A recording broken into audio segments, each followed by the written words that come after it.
Hey everyone, quick Metro Denver real estate update for you, especially for anyone that's wondering, hey, what is really happening with home values right now? So let's be honest for a second. Over the last number of years in Metro Denver, home appreciation has been pretty modest, right? About since early 2023, about a half a point, so 0.5% per year on average. Home value appreciation. Pretty tepid, okay? But compare that to 2020 and to 22, the golden years of mortgage interest rates, the golden years of home ownership, of being able to capitalize on a tremendous appreciation, which was about 15 to 20% during those years.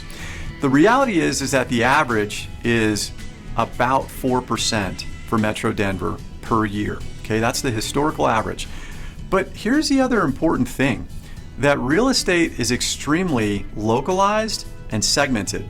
And what I mean by that is that not every part of Metro Denver behaves the same way. Some neighborhoods are simply more in demand than others. Think about Wash Park, Cherry Creek, to some degree parts of Parker, Highlands Ranch. And that's not even factoring in, what about other markets like Fort Collins that seems to have held value fairly well over the last 3 years, versus Colorado Springs, which has been a softer market, definitely buyer's market over the last couple of years. So this is very localized. That's the takeaway point here.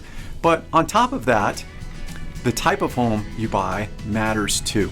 Okay, one of the biggest trends that we've seen is that single family residences have tended to hold their value fairly well over the last 3 years, much better than condos. In fact, condos, and to a lesser degree townhomes, have pulled down a lot of the overall Metro Denver appreciation statistics that you may have seen in the news. I don't see them in the news like all the time, but when I do, sometimes that headline is, hey, values have dropped or whatever, and they might be using a month or a very short period of time. But what I'm talking about is over the last 3 years. So that doesn't necessarily mean that condos are a bad opportunity right now. They may be a good opportunity because it's a softer market, but it's an important thing to understand that condos and to some degree townhomes have pulled down those stats on average appreciation compared to single family residences over the last number of years. These single family residences in desirable neighborhoods are still seeing strong demand, okay, because buyers want space, they want good schools, they want yards, they want trails, they want the Colorado lifestyle, right? I have a client right now, she is extremely well qualified using conventional financing, putting down a decent down payment. She has great credit. She's looking to purchase between $700,000 and $800,000 single family residence on the west side of town. She has made 3 full price offers in the neighborhood she's looking in over the last 2 months. None of them have been accepted. All 3 properties have gone for over asking price. That is not a declining value neighborhood. Okay, that just highlights that there are differences between neighborhoods, and not all of it can be lumped together to say, oh, real estate values are very flat right now. It depends, right? They're not very flat. They are actually increasing a little bit, but it depends on, is it a single family residence and what part of town, and even what price point. Are you buying over $1 million? Are you buying $500,000? All of these things factor in.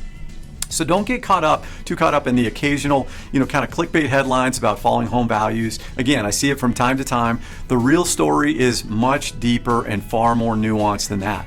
And remember, real estate is a long-term investment, right? If you're looking to stay somewhere for just 2 or 3 years, you should be renting. But if it's longer than that, you should be 3 to 4 years. Longer than that, you should be buying, okay? In fact, it's a proven wealth building tool.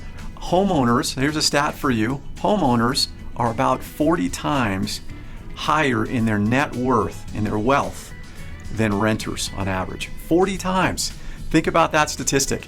If you have any other questions or scenarios that you'd like to run by me, want to know a little bit more about maybe trends in your neighborhood or potentially buying a different property, feel free to reach out, email me, call me. Always love to hear from you. Thanks so much for watching this video and have a great day.